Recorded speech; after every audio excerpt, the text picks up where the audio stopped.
Chapter 5. Vancouver Island. Tawasin was about 23 miles south of Vancouver. Nick drove there in his car the next morning for the 1 o'clock ferry to Vancouver Island. Every 5 minutes, he looked behind him. The road was busy. Black cars, white cars, red cars, green cars. Maybe Vickers was in one of them. At Tawasin, Nick drove his car onto the ferry. There were a lot of cars and crowds of people. Nick got out of his car and walked up and down the ship. He looked for a man with white hair, but he didn't see one.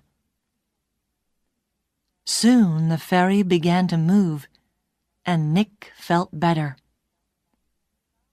He found the ferry restaurant and got something to eat. More people came in. Nick looked at the faces of all the older men. Some had hats on, so he looked for somebody tall and thin. But there was nobody. Maybe he's not on the ferry, Nick thought.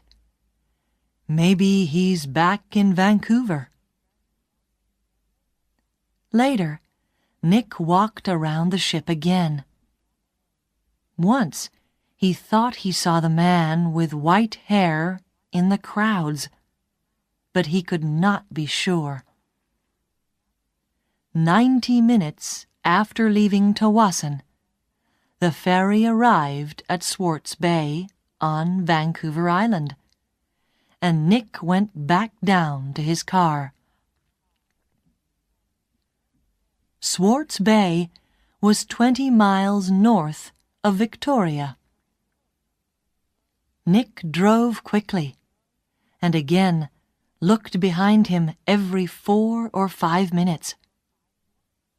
Once, he saw a red car about 200 yards behind him.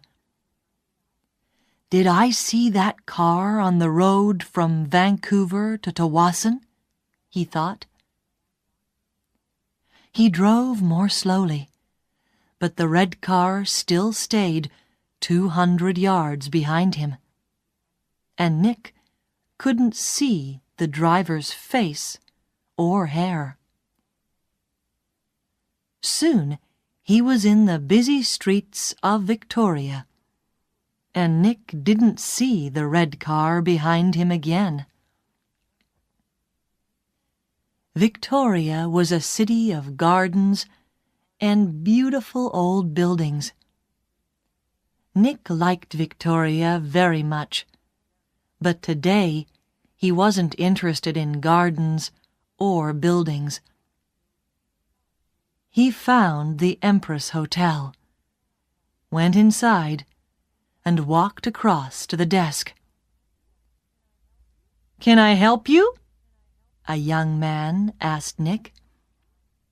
"I'm meeting a friend here this afternoon," said Nick. "Miss Hudson." "Hudson," said the young man. "Wait a minute." He went away and came back. "Sorry, but there's no Miss Hudson staying here." Nick took something from his pocket. It was the photograph of Meg and her father, from the magazine. "This is her," he said. The young man looked at the picture. "Oh, right. You mean Howard Hudson's daughter," he said.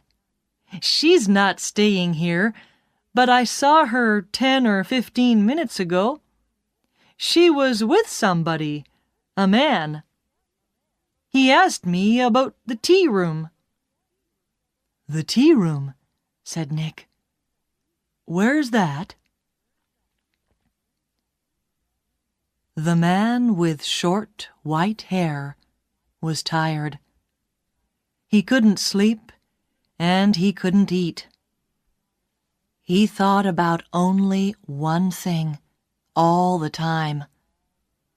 He drove and he watched, and he waited and he followed.